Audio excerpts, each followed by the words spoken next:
জানেন ভাই, একটা সময় আমি খুব ভালো ছিলাম, যেটা বলার মতো না। আমার লাইফটা ছিল অন্যরকম। সকালে স্কুলে যেতাম, স্কুল থেকে আসতাম, খেলাধুলা করতাম। এই ধরেন খেলাধুলা আমার একটা ছিল ড্রিম, যে আমি ক্রিকেটার হব। বাট এটাও এক সময় মাথা থেকে চলে যায় যে ক্রিকেটার হব। এরপর আসলো কি কলেজ লাইফ। কলেজ লাইফে শুরুতেই দোকান দিলাম, ব্যবসা বাণিজ্য। তো আমার দিনকাল খুবই ভালো যাচ্ছিল। তখন বন্ধু বান্ধব অনেক ছিল।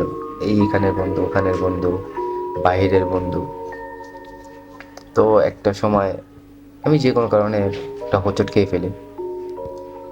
তখন হয় আমার আসল দুনিয়া শুরু।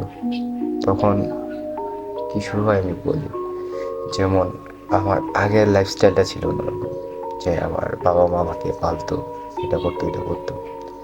দেন যখন আমার বাবা মা আমাকে একটা ব্যবসা বুঝিয়ে দিল, এর কিছুদিন পর, প্রায় 2-3 বছর পর আমি প্রায় হিউজ টাকা লস হয়ে গেছি। যেমন প্রায় 10-12 লাখ টাকা লস হয়ে যায়। আর যখন আমার দোকান ছিল, তখন আমার ভাই ব্রাদার বলেন বা পাড়া প্রতিবেশী সবাই ভালো রেসপেক্ট করতো, যে না ওই ছেলে দোকান আছে, ব্যবসা বাণিজ্য করতেছে, মাসাল্লাহ ভালোই আছে। অন্যরকম ছোট ভাই বলেন, বড় ভাই বলেন, ফ্যামিলি পার্সন বলেন, এভরিথিং। সবাই আমাকে খুব ভালোবাসে। অ্যান্ড কি মানে মর্যাদাও দিচ্ছে, রেসপেক্ট করতেছে। তো দেখা গেল ভাই একটা সময় আল্লাহর কি কুদরত, আল্লাহ, আমি হয়তো মানুষ চিন্তা ভুল করেছিলাম। তো সেই কারণে আল্লাহ আমার 2 বছর পর ব্যবসাটা যে কোনো কারণে নিয়ে যায়, বা আমার কারণে ব্যবসা অনেক টাকা লস করি, ব্যবসাটা ছেড়ে দিই।